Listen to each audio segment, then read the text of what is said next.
ஹே everyone, இந்த video start பண்ணுறதுக்கு முன்னாடி நம்ம தமிழ் டப்பிங் ஆர்டிஸ்ட் எல்லாருக்குமே ட்ரிபியூட் கொடுக்குற விதமாக ஒரு கிளிப்பை போட்டு ஸ்டார்ட் பண்ணலாம். ஹாய், என் பேர் பீட்டர் பார்க்கர். 10 வருஷத்துக்கு முன்னாடி பீட்டர் பார்க்கர்ன்றது யார்? எப்பயுமே ஹாப்பியாக ஒரு எக்ஸைட்மெண்ட்டோட ஏதோ ஒரு பெரிய கனவோடு வாழ்ந்துக்கிட்டு இருக்கிற ஒரு சின்ன பையங்க அவர். இன்னும் கரெக்டாக சொல்லணும்னா 10 வருஷத்துக்கு முன்னாடி நாமளும் அப்படி தான் இருந்தோம். ஞாபகம் இல்லை? அப்படியே பின்னாடி போய் பாருங்களேன். அந்நேரம் நான் 9th படிச்சுக்கிட்டு தான் நினைக்கிறேன். இந்த மாதிரி லிட்ரலி எல்லாருமே சின்ன பசங்களாக தான் இருந்திருப்பீங்க. அப்படியே வீட்டுக்கு வந்து பேக்கை தூக்கி எறிஞ்சிட்டு டிவியில் நமக்கு பிடிச்ச ஷோவை நம்ம வாட்டிக்கு உட்காந்து பார்த்துக்கிட்டு இருப்போம். நம்மளை யாரும் கொஸ்டின் பண்ண முடியாது. கொஸ்டின் பண்ணாங்கன்னா ஒரே ஒரு கேள்வி தான், என்னன்னா ஹோம்ஒர்க் முடிச்சியா இல்லையா, அவ்வளோதான். அதை தாண்டி என்ன கொஸ்டின்னு? நமக்கு நம்ம உலகம் தனியாக இருக்கும், நமக்குன்னு ஒரு கனவுகள் இருக்குங்க. யாருமே எனக்கு தெரிஞ்சு இங்கே இருக்கிற கனவு வச்சுருக்க மாட்டீங்க. எல்லாம் பெரிய பெரிய கனவு தான் வச்சுருப்பீங்க. அது பேருக்குமே எங்கெங்கேயோ ஆஸ்ட்ரோநாட்டு, அது இது பெரிய சயின்டிஸ்ட்டு. நான் ஒரு சூப்பர் ஹீரோ ஆக போகிறேன்றதையே ஒரு உண்மையான கனவை வச்சுக்கிட்டு வாழ்ந்துக்கிட்டு இருப்பாங்க. ஓகே, என்னை பற்றி தான் சொல்கிறேன். Coming back to the point. ஆனால் இப்போது இந்த பீட்டரை பாருங்களேன். ஹி வாஸ் லிட்ரலி ப்ரோக்கனுங்க. He just literally broken and full டிப்ரெஷனில் இருக்கார் மனுஷன். இதில் ஒரு முக்கியமான விஷயம், என்னை பயன்படுத்துகிற விஷயம் என்னென்னா, இப்படி டிப்ரெஷன்லேயும் ப்ரோக்காக இருக்கிறது அவர் மட்டும் இல்லை, அவரோட ஃபேன்ஸான நம்மளும் தான். கைஸ், 10 வருஷத்துக்கு முன்னாடி நம்ம எப்படி இருந்தோமோ அப்படி இப்போ இருக்கோமா? இல்லை நம்ம தலைவன் தான் அப்படி இருக்கானா? என்ன ஒரு வாழ்க்கையில் அப்போலாம் இவர் அடிக்கிற அந்த சின்ன சின்ன ஜோக்ஸு, இவர் பண்ணுற அந்த ஆக்வர்டான சில விஷயங்கள்லாம் இருக்கும்ல. லைக் அந்த போருக்கு போயிட்டு அங்கே போர் பண்ணால் எதோ அங்கங்கே நின்று உளறிக்கிட்டு பேசிக்கிட்டு இருப்பார் மனுஷன். அந்தளவுக்கு இன்னும் எப்படி இருந்த மனுஷன் இவர். நம்மளுமே அப்படி தான் இருந்திருப்போம். பிட் ஆஃப் எக்ஸ்ட்ரோவர்ட்டாக இருந்திருப்போம். ரொம்ப இன்ட்ரோவர்ட்டெல்லாம் இருந்திருக்க மாட்டோம். காலப்போக்கில் அடித்து இன்ட்ரோவர்ட்டாக மாற்றி விட்டானுங்கய்யா. ஸோ அப்போ லைஃப்ன்றது எவ்வளோ சிம்பிளாக இருந்துச்சுல. ஆனால் இப்போ அப்படி கிடையவே கிடையாது. இப்போ வந்துட்டு ஜாலியாக இருக்கியா அப்படின்னு கேட்டிங்கன்னா நம்ம எல்லாருமே கண்டிப்பாக கடுப்பில் என்ன ஆன்சர் பண்ணுவோம் நமக்கே தெரியும். முதல்ல என் முன்னாடி வந்து இப்படி கேட்குறதே தப்பு. அப்போ பெருசாக எந்த ரெஸ்பான்சிபிலிட்டியும் கிடையாது, ப்ரெஷர் கிடையாது, ட்ரீம்ஸுமே கிடையாது. இப்போது எல்லாமே கொத்தாக இருக்குது. ஸோ நம்ம தலைவனுக்கு அப்போயே ரெஸ்பான்சிபிலிட்டி வேறு கொஞ்சம் கொஞ்சமாக வர ஆரம்பிச்சது. பட் நம்ம தலைவனை நம்ம ரொம்ப ஹாப்பியாக ரசிச்சுக்கிட்டு இருந்தோம் அப்போ. இப்போது just look at him guys.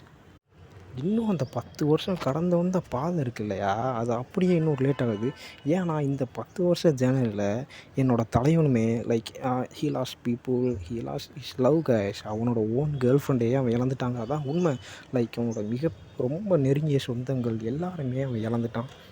இந்த லாஸ்ட் 10 இயர்ஸில் இது கண்டிப்பாக பயங்கரமாக நமக்கு ரிலேட் ஆகும்னு நினைக்கிறேன். ஏன்னா எல்லாமே நமக்கும் நடந்திருக்கும். I'm sorry for whoever last there like closed once. செய்ய நம்ம எல்லாருமே அதுலேருந்து கடந்து வந்து ஆகணும். அன்றைக்கி லாஸ்ட் ஹிஸ் லவ்னு சொன்னேன்ல, அது சொல்லவா வேணும்? ஒன் சைடில் ஆரம்பித்து டபுள் சைடு எல்லாருக்குமே இந்நேரம் மோஸ்ட்லி புட்டுக்கிட்டு போயிருக்குன்னு நான் நினைக்கிறேன். போயிடுச்சு தம்பி. ஒருவேளை அதெல்லாம் தாண்டிலே நான் அப்படி இல்லைடா நீங்கள் சொல்ல வந்தீங்கன்னா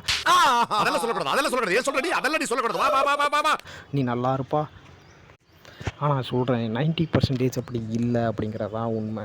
நான் போயிருக்கும்ல, கமெண்டில் சொல்லுங்கள் உங்களுக்கு நடந்த கதை எல்லாத்தையும். எப்படி நம்ம பீட்டர் எம்ஜியை மிஸ் பண்ணாரோ அதே மாதிரி நம்மளுமே நம்மளோட லைக் அது ஸ்கூலில் நடந்ததாக இருக்கலாம், இல்லை காலேஜில் நடந்ததாக இருக்கலாம், இல்லை ஒரே நேரத்தில் நீங்கள் 2-3 சேச்சா அப்படிலாம் பண்ணல, அப்படி பண்ணியிருக்க மாட்டீங்கன்னு நினைக்கிறேன். So okay, let's talk about Peter Parker. இது ஒரு கேரக்டராக இருந்த இது எனக்கு தெரிஞ்சு நோ மோர்னு தோணுது. இனிமேல் நம்ம பார்க்குற பார்க்க போகிற இந்த படம் கூட படம் மாதிரி ஃபீல் ஆகாதோ? ஏன்னா ஏற்கனவே நான் சொன்ன மாதிரி தாங்க, இந்த லைக் நம்ம வந்த அந்த பாதை இருக்கிற கடந்த 10 வருடங்கள் புரட்டி போட்டிருக்கோம். லைஃப் சும்மா பலார்னு அரைஞ்சிக்கிட்டு இருக்கோம். இப்போயும் அரைஞ்சிக்கிட்டு தான்டா இருக்குது அப்படின்னு நீங்கள் சொல்கிறது எனக்கு கேட்குது. ரெஸ்பான்சிபிலிட்டிலாம் கூடி போச்சு, முடியெல்லாம் குறைஞ்சி போச்சு, நிறையா பீப்புள்ஸ் விட்டுட்டு போயிட்டாங்க. இப்படி எக்கச்சக்கமான விஷயங்களை ஹோல்ட் பண்ணிக்கிட்டு நம்ம ஒரு வாழாமல் சர்வை பண்ணிக்கிட்டு இருக்கோம், அப்படி தானே? But think about guys, like நீங்கள் வந்து ஹீரோஸை பாருங்கள், எல்லா மூவிலுமே தே ஆல்சோ லாஸ்ட். அவங்களுமே ஃபுல் டிப்ரெஷனில் போய் கிட்டத்தட்ட வில்லனே ஜெயிச்சிருவான்னு வச்சுக்கோங்களேன். பட் அடுத்த மூவிலையோ இல்லை அடுத்த எபிசோட்லையோ இன்னும் கொஞ்சம் சீனுக்கு அப்புறமோ தே நாட் கிவ் அப் இல்லையா? ஏன்னா நம்ம கான் த்ரூ பண்ணுற இந்த விஷயங்கள் எல்லாமே எப்போயுமே லாங் லாஸ்ட்டாக இருக்க போகிறதில்ல. அது சந்தோஷமோ இல்லை துக்கமான விஷயமோ அது முடிஞ்சு போயிடும். அதான் அதோட மெயின் பாயிண்ட்டு. ஸோ நம்ம ஸ்டாண்ட் பண்ணி அதை லைக் ஓவர் கம் பண்ணணும்னா ஃபேஸ் பண்ணுறது தான் ஒரே வழிங்கிறது தான் மிகப்பெரிய ஒரு உண்மை. ஸோ ஸோ நம்ம பீட்டர்லாம் பார்த்தீங்கன்னா பயப்படுவார். ஆனாலுமே அந்த பயத்தோட ஃபீலிங்லேயே போய் எதிரிங்களோட மோதுவார். என்ன வேணா வரட்டும்டா அப்படின்னு சொல்லிட்டு அவர் சண்டைக்கு போடுறேன் நம்ம பார்த்துருப்போம். ஸோ கடைசியாக நான் என்ன சொல்கிறேன் அப்படின்னா, feel the fear and do it anyway அப்படின்ற ஒரு குவாட்டை நீங்கள் கேள்விப்பட்டிருப்பீங்கன்னு நினைக்கிறேன். எனக்கு தெரிஞ்சு ஸ்பைடர்மேனுக்கு த கிரேட் பவர் அந்த குவாட்டு ரொம்ப இம்பார்ட்டன்ட் தான். அதுக்கு அடுத்தபடியாக இந்த ஒரு குவாட் இவருக்கு பயங்கரமாக ரிலேட் ஆகும். இதை நீங்கள் எல்லாருமே உங்களுக்கு ரிலேட் பண்ணி உங்கள் லைஃப்பில் அப்ளை பண்ணணுன்ற பண்ணணும் அப்படின்னு சொல்லிட்டு ஆஸ் எ ஸ்பைடர்மேன் ஃபேனாக நீங்கள் பார்த்துக்கிட்டு இருக்க எல்லா ஸ்பைடர்மேன் ஃபேன்ஸுக்கும் நான் சொல்லிக்க விரும்புகிறேன். ஸோ என்னப்பா லைஃப்பை ஸ்டார்ட் பண்ணலாமா? உங்களோட டைம் ஒதுக்கி என்னோடய வீடியோவை ஃபுல்லாக பார்த்துருக்கீங்க.